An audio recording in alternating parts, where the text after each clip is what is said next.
नमस्कार, आदाब और सत श्री अकाल मेरे प्यारे प्यारे अच्छे अच्छे बच्चों। आज हम लेजर अकाउंट स्टार्ट करेंगे। तो लेजर अकाउंट क्या होता है, क्या क्या चीज़ें हैं, वो स्टार्ट करने से पहले एक हमारे पड़ोस में जो लाला जी हैं, मैं उनका एक किस्सा आपसे शेयर करता हूँ। अभी कुछ दिन पहले की बात है। लाला जी अपनी दुकान पर बैठे हुए थे, मक्खियाँ मार रहे थे, काम बहुत कम है, परेशान भी थे। तभी उनका एक कस्टमर आया जिसने उसको पैसा देना था, उधार पर सामान लिया हुआ था। तो कहता कि लाला जी फटाफट बताओ मैंने आपको कितना पैसा देना है, मैं आपको पेमेंट करूं, क्योंकि मैंने शाम को दिल्ली जाना है 1-2 महीने के लिए। तो आपका हिसाब किताब चुकता कर जाऊं, फिर ऐसे 2 महीने लग जाएंगे मेरे को आते हुए आपका पेमेंट करने में। तो लाला जी तो खुश हो गए, चलो भाई इस समय कोई तो पैसा आ रहा है। लाला जी ने फटाफट अपने अकाउंटेंट भाई साहब को बुलाया, अकाउंटेंट जी जल्दी आइए। तो वो आए, अकाउंटेंट भाई साहब आए। तो उन्होंने कहा कि अकाउंटेंट भाई साहब बताइए, ये जो हमारे कस्टमर हैं इनसे हमने कितना पैसा लेना है। इतने देर में कस्टमर भी थोड़ा सा पैनिक हो गया कि लाला जी जल्दी करो, गाड़ी मैंने बाहर लगाई हुई है, कभी भी ट्रैफिक वाले आ जाएंगे तो जितना पैसा आपको देना होगा तो 2000 का कहीं मेरा चालान ना कर जाए। तो फटाफट बताओ, जल्दी बताओ कितना पैसा मैंने देना है। तो लाला जी ने अकाउंटेंट भाई साहब से पूछा। वो कहते हैं कि लाला जी इनसे कितना पैसा हमने लेना है, उसको कैलकुलेट करने में, हिसाब किताब करने में मेरे को आधा घंटा लग सकता है। मैंने जनरल एंट्रीज की हुई हैं, मैं उन जनरल एंट्रीज में देखूंगा कि इनके नाम के जो जो ट्रांजैक्शंस हैं उन सब का टोटल करूंगा और देखूंगा कि इन्होंने अगर कोई पैसा दिया है पहले से, माइनस कर कर मैं आपको आधे पौने घंटे तक बता दूंगा कि कितना पैसा हमने इनसे लेना है। तो ये सुनकर कस्टमर तो परेशान हो गया कि भाई लाला जी मेरे पास इतना टाइम नहीं है, ऑन अकाउंट मैं नहीं दे सकता। तो नमस्कार नमस्ते है, जब मैं महीने या 2 महीने के बाद आऊंगा मैं आपका हिसाब किताब कंप्लीट कर दूंगा, चुकता कर दूंगा। तब तक आप बनाकर रखिएगा कि आपने मेरे से कितना लेना है पैसा। और ये बोलकर कस्टमर भाई साहब चले गए। लाला जी ये देखकर आग बबूला हो गए कि भाई माता लक्ष्मी द्वार तक आई थी, दुकान तक आई थी और मिस कॉल देकर चले गए। तो इसके बाद चलो क्या करें, लाला जी ने अकाउंटेंट भाई साहब को बोला जाओ भैया बैठो, क्या करें फिर। अभी अकाउंटेंट भाई साहब गए ही तभी टैक्स वाले, जीएसटी वाले श्रीमान जी वो आ गए।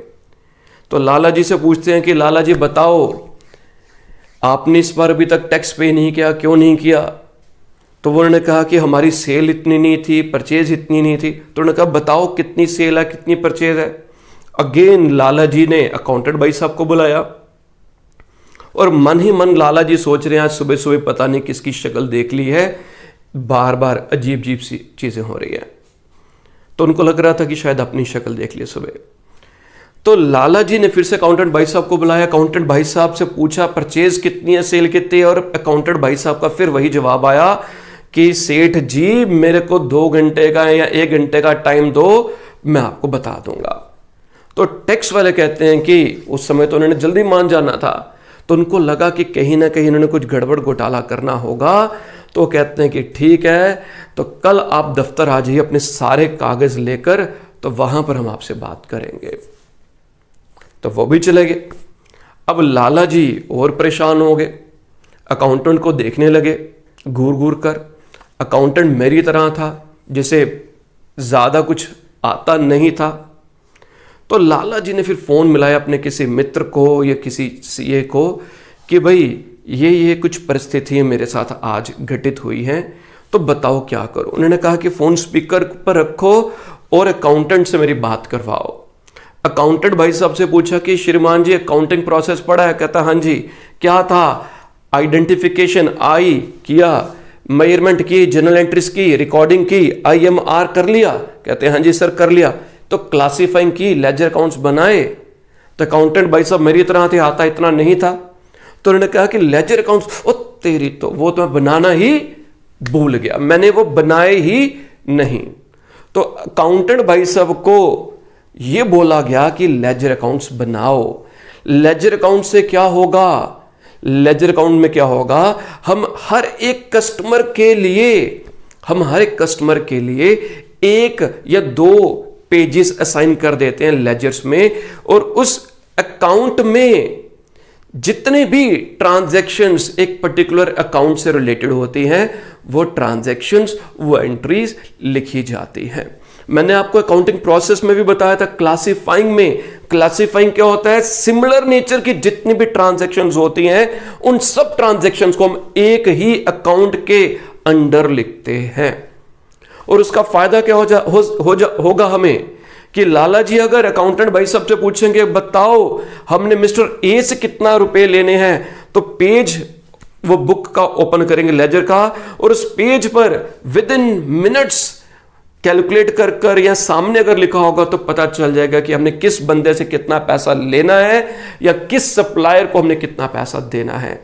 हमने जब लेजर अकाउंट्स बनाए होंगे तो कितनी हमारी परचेजेस है आज की तारीख तक, आज की डेट तक कितनी परचेजेस है, अगर हमने प्रॉपर मेंटेन की है, पूरी पोस्टिंग कर दी है, तो हम लेजर अकाउंट्स ओपन कर देख सकते हैं कि इस समय तक हमने कितनी परचेजेस की है, हमने कितनी सेल्स की है, हमारे कितने खर्चे हैं, हमारी कितनी इनकम थी। तो ये सब किसकी वजह से पॉसिबल होगा, अगर हमने लेजर अकाउंट्स बनाए होंगे। तो मैंने जितनी भी चीजें आपको बताई वो क्या आ जाएंगी, utility, need of ledger. Ledger क्यों बनाई जाती है, होती क्या है, वो बाद में डिस्कस करते हैं। लेजर बनाई क्यों जाती है, लेजर इसलिए बनाई जाती है क्योंकि उससे हमें पता चलता है कि कितनी अमाउंट हमारी ड्यू थी किसी कस्टमर से, या हमने कितनी अमाउंट पे करनी है अपने किसी सप्लायर को, हमारे टोटल परचेजेस कितनी है पूरे साल की, या जिस दिन हम लेजर अकाउंट्स को देखते हैं उस समय तक कितनी परचेजेस है, टोटल सेल्स अभी तक की कितनी है, या पूरे साल की कितनी सेल्स है, हमारे एक्सपेंसेस कितने हैं, हमारी इनकम्स कितनी है। इसके अलावा लेजर अकाउंट्स हमारी मदद करते हैं ट्रायल बैलेंस बनाने में, और जब तक ट्रायल बैलेंस नहीं बनेगा हम फाइनेंशियल स्टेटमेंट्स, फाइनल अकाउंट्स नहीं बना सकते। और फाइनल अकाउंट्स अगर नहीं बनाया तो हमें यह नहीं पता चलेगा कि पूरे साल हमने जो मेहनत की है उसका नतीजा क्या निकला, हमने क्या खोया और क्या पाया, हमें कितना प्रॉफिट हुआ या हमें लॉस हुआ। तो वो सब चीजें जो हैं वो क्लासिफाइंग अकाउंटिंग प्रोसेस में जो आ जाता है। और क्लासिफाइंग क्या कहता है कि सिमिलर नेचर की जितनी भी ट्रांजैक्शंस होंगी उनके लिए हम एक अकाउंट बनाएंगे और उस अकाउंट के में सारी सिमिलर नेचर की ट्रांजैक्शंस को हम लिखते हैं। ठीक है, तो ये आप लोगों को मैंने हिंदी में जो बताया है वो सब चीजें जो हिंदी में मैंने समझाई है उसको यहां पर इंग्लिश में लिखा हुआ है।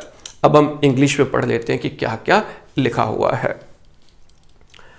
All entries recorded in journal और special purpose subsidiary books, cash book है, परचेज बुक है, वो सब जो होती हैं उन्हें स्पेशल पर्पस सब्सिडरी बुक्स कहते हैं।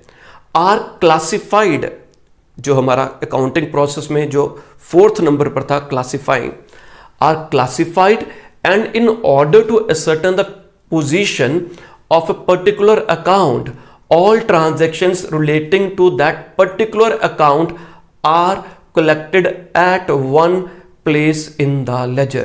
मैंने जो यहां पर समझाया था हिंदी में वही इंग्लिश में लिखा है कि एक पर्टिकुलर टाइम पर किस अकाउंट में कितना पैसा है, कितनी क्या उसकी पोजीशन है, तो वो लेजर अकाउंट से बनाएंगे, वहां से पता चल जाएगा। In short, a ledger is a book which contains all accounts of the business enterprise। Business के जितने भी अकाउंट्स हैं, हमने सैलरी का अकाउंट बनाया, रेंट का बनाया, प्रिंटिंग स्टेशनरी का बनाया, एडवर्टीजमेंट का बनाया, जितने भी हमारे खर्चे होंगे उन सब के अकाउंट बनाएंगे। हमारे जितने भी कस्टमर होंगे हम उनके अकाउंट बनाएंगे, हमारे जितने भी सप्लायर होंगे उनके हम अकाउंट बनाएंगे, परचेज का, सेल का, कैपिटल का, तो सबके लेजर अकाउंट्स बनते हैं। और जब हम लेजर अकाउंट्स बनाते हैं, एक जो रजिस्टर की फॉर्म में होता है यूजुअली, ठीक है, तो उनमें हर एक अकाउंट के लिए जनरली हम 1 या 2 या 3 पेजेस असाइन करते हैं। कुछ ट्रांजैक्शंस जिनमें ज्यादा अक्रंस होती है, जैसे परचेज सेल होंगी, उनके लिए हम ज्यादा पेजेस असाइन कर सकते हैं। और उसको कैसे हम पेज असाइन करेंगे? Depending upon a past performance. हमें पता है कि हमारी परचेजेस ज्यादा हैं तो हम 10 पेजेस असाइन कर सकते हैं, हमारी सेल्स ज्यादा है हम 15 पेजेस असाइन कर सकते हैं सेल्स के लिए, परचेजेस के लिए। Ledger is called the principal book. ये एमसीक्यूज के लिए, शॉर्ट आंसर के लिए कि लेजर को हम प्रिंसिपल बुक भी कहते हैं, उनके लिए इंपॉर्टेंट है।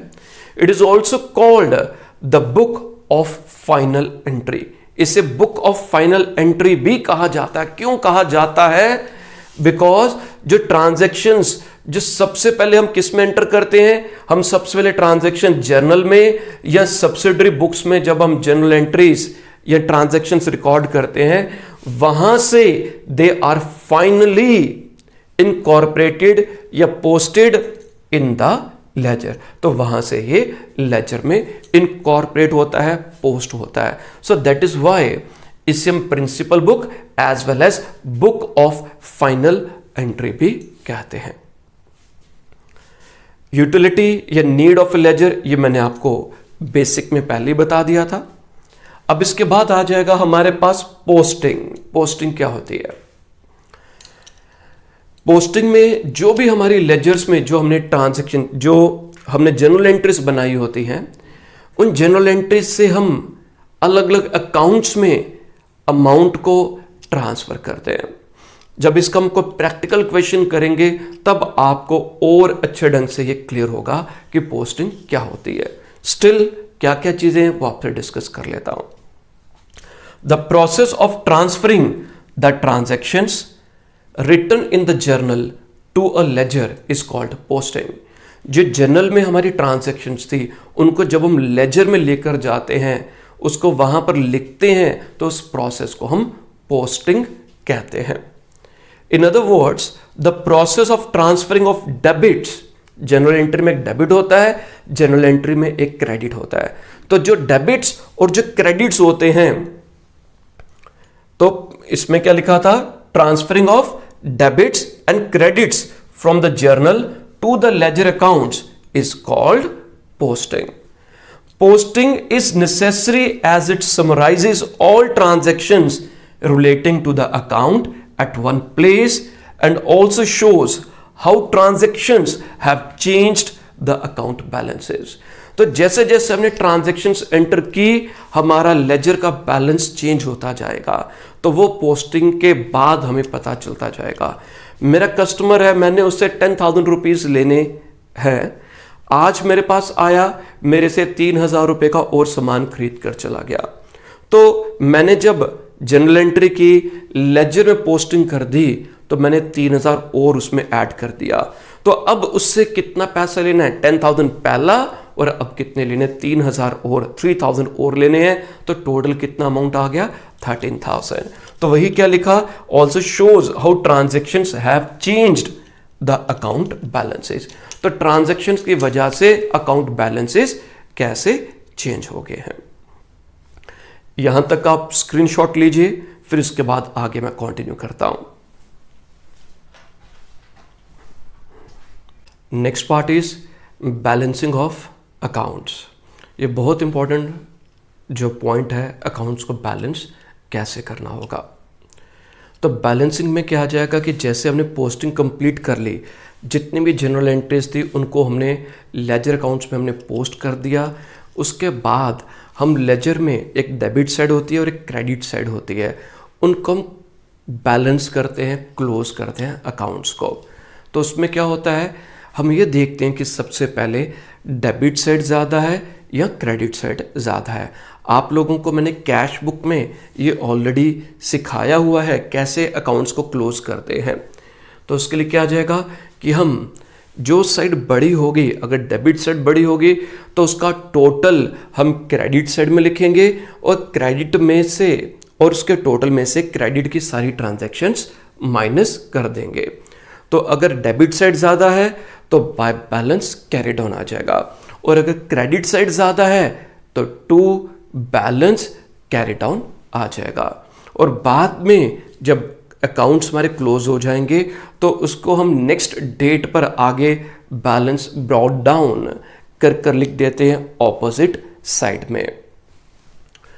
तो इसमें क्या लिखा है, after posting the transactions accounts are balanced every year. हम अकाउंट्स को हर साल at the end of the year भी बैलेंस कर सकते हैं, usually at the end of the year ही किया जाता है, और आफ्टर ए सर्टेन पीरियड या कुछ समय के बाद। Balancing an account means that the two sides of an account are totalled and the difference in total of the two sides is written on the side whose total is smaller. जिसका total कम है जिस side का, तो वहां पर हम balance लिख देंगे। अब बैलेंसिंग के में क्या चीजें आ जाती हैं, एक ट्रेडिशनल क्लासिफिकेशन जो मैंने आपको स्टार्टिंग में बताया था और एक मॉडर्न अप्रोच से बताया था। मैंने आप लोगों को जनरल एंट्रीज मॉडर्न अप्रोच से बताई थी, और इसमें भी आप चाहे प्रेफर करिए जो क्लासिफिकेशन जो हम इसके बाद आगे बैलेंसिंग करेंगे वो मॉडर्न क्लासिफिकेशन से ही। मैंने दोनों को ही यहाँ पर लिखा, दोनों ही समझाऊंगा मैं। तो ट्रेडिशनल क्लासिफिकेशन में we are having 3 accounts, personal, real और नॉमिनल। तो personal accounts and real accounts are balanced. हम पर्सनल अकाउंट और रियल अकाउंट्स को बैलेंस करते हैं। These balances are shown in the balance sheet. इनको हम बैलेंस शीट में शो करते हैं। Nominal accounts, expenses and losses are closed by transferring them to trading account and profit and loss account. तो इसमें क्या आ जाएगा कि नॉमिनल अकाउंट में क्या आ जाएगा कि इनको जब हम क्लोज करेंगे तो इनका बैलेंस हम ट्रेडिंग अकाउंट या प्रॉफिट लॉस अकाउंट में, जो हम फर्दर फिनेंशियल स्टेटमेंट्स में पढ़ेंगे। I would prefer modern classification. इस वे से आप करेंगे तो ज़्यादा बेहतर रहेगा। तो मॉडर्न क्लासिफिकेशन में क्या आइटम सी क्लियर, सी से कैपिटल, एल से लाइबिलिटी, ई से एक्सपेंसेस, ए से एसेट्स और आर से रेवेन्यू। तो इसमें asset, liability and capital R balanced, इनको बैलेंस किया जाता है, और इनके जो बैलेंसेस हैं उनको हम बैलेंस शीट में शो करते हैं। रेवेन्यू एंड एक्सपेंसेस अकाउंट्स, इनको क्लोज किया जाता है by transferring them to the trading account. कहां पर ट्रांसफर किया जाता है, ट्रेडिंग अकाउंट में या प्रॉफिट लॉस अकाउंट में। इधर एक पॉइंट और मैं ऐड अप करता हूं, जो रियल अकाउंट्स है, रियल अकाउंट्स में कुछ आइटम्स होती हैं जो स्टॉक से रिलेटेड होती हैं, गुड्स से रिलेटेड होती हैं। तो जो आइटम्स गुड्स से रिलेटेड होती हैं, जैसे परचेजेस है, सेल्स है, परचेज रिटर्न है, सेल रिटर्न है, स्टॉक है, तो उनको हम टेक्निकली उनको हम बैलेंस क्लोज नहीं करते। उसका जो बैलेंस होता है that is transfer to the trading और प्रॉफिट एंड लॉस अकाउंट।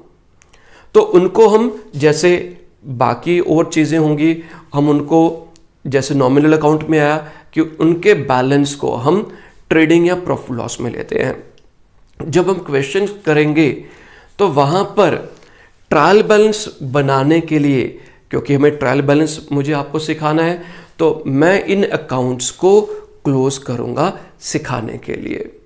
ठीक है जी, स्क्रीनशॉट ले लीजिए इसका भी आप।